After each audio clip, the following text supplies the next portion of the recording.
मन को नियंत्रित करना जरूरी होता है, क्योंकि अशांत मन हजारों सवालों का घर होता है और बहुत चंचल होता है, इसलिए वह अशांत रहता है। और मन में जब तक अशांति रहेगी, व्यक्ति हजारों सवालों से घिरा रहेगा।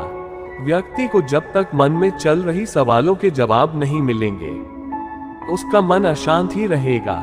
लेकिन मुख्य प्रश्न यह है कि मन को नियंत्रित कैसे किया जाए और मन को कैसे समझा जाए।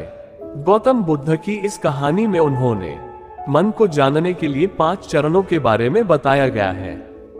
शुरुआती 5 चरणों को जाने बिना आप मन को नहीं समझ सकते हैं। गौतम बुद्ध की इस कहानी से जानिए मन को शांत करने और जानने का तरीका। एक बार एक व्यक्ति गौतम बुद्ध के पास गया और पूछा कि मन को नियंत्रित करने का पहला चरण क्या है। बुद्ध कहते हैं, अपने मन को समझने का पहला चरण है इसके द्वारा दिए गए लालच की व्यर्थता को देखना, क्योंकि जब मन अशांत होता है तो कई तरह के लालच देता है। जिसने मन द्वारा दिए इन लालचों को पहचान लिया, उसने मन को समझ लिया। फिर व्यक्ति बुद्ध से पूछता है, लेकिन हमें यह कैसे पता चलेगा हमारा मन हमें लालच दे रहा है और वह लालच व्यर्थ है। इसका जवाब देते हुए बुद्ध कहते हैं, अनुभव से। मनुष्य मन के लालच से जिस कार्य को अतिपूर्वक करता है, उसमें उसे हानि ही होती है और हानि के बाद ही उसे अनुभव भी होता है। जैसे जिसने वास्तव में यह देख लिया कि नशा करना केवल दुख है, वह नशा मुक्त होना शुरू कर देगा। जिसने जान लिया कि ईर्ष्या से खुद का नाश होता है, वह ईर्ष्या से मुक्त हो जाएगा। मन को समझने का यही पहला चरण है। बुद्ध बताते हैं मन को जानने का दूसरा चरण। व्यक्ति बुद्ध से पूछता है, यदि व्यक्ति पहले चरण से यह जान जाता है कि वह मन द्वारा दिए लालचों के कारण दुखी है, तो फिर दूसरा चरण क्या है।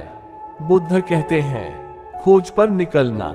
दूसरे चरण के लिए ऐसे व्यक्ति की खोज पर निकलना होगा जो कि पहले ही अपने मन को जान इससे मुक्त हो चुका है, क्योंकि वही तुम्हारा मार्गदर्शन कर पाएगा। बुद्ध बताते हैं मन को जानने का तीसरा चरण। व्यक्ति कहता है, लेकिन ऐसे व्यक्ति की पहचान कैसे होगी। बुद्ध कहते हैं, यही तीसरा चरण है। सुनना ही अपने मन को समझने का तीसरा चरण है। व्यक्ति कहता है, क्या इसे देखकर पता नहीं किया जा सकता। बुद्ध कहते हैं, देखने में कोई व्यक्ति बहुत शांत और अच्छा लग सकता है, लेकिन उसके मन के भीतर क्या है, यह उसके शब्दों से ही पता चलता है। लेकिन किसी की बातों पर तब तक विश्वास नहीं करना चाहिए जब तक कि वह तुम्हारे विवेक की कसौटी पर खरा न उतर जाए। चौथा चरण है कर्म करना। बुद्ध कहते हैं, कर्म ही मन को समझने का चौथा चरण है। खुद को जानने के लिए सही दिशा में कर्म करना जरूरी है, लेकिन कर्म करते हुए व्यक्ति हर बार 2 गलतियां करता है। पहली गलती है यह कि शुरुआत ही नहीं करना, और दूसरी गलती पूरा रास्ता तय नहीं करना। इन दोनों गलतियों के पीछे हमारे मन की ही चाल होती है। व्यक्ति अपने कर्म को पूरा इसलिए नहीं कर पाता क्योंकि वह सोचता है कि मैं कल से शुरुआत करूंगा, तो कोई यह सोचता है कि मैं असफल हो जाऊंगा। इन गलतियों का मुख्य कारण है जागरूकता की कमी। इसके बिना मन व्यक्ति को उसके सही दिशा में चलने नहीं देता। मन को जानने का 5वां नियम है जागरूकता। बुद्ध कहते हैं, मन को जानने और समझने का 5वां चरण है जागरूकता। इसलिए हर कार्य को जागरूकता के साथ करो। बिना जागरूकता के साथ किया गया कार्य या फिर जिया गया क्षण मृत्यु के समान है। व्यक्ति बुद्ध से पूछता है, अपने जागरूकता के स्तर को कैसे बढ़ाया जा सकता है। बुद्ध कहते हैं, ध्यान से।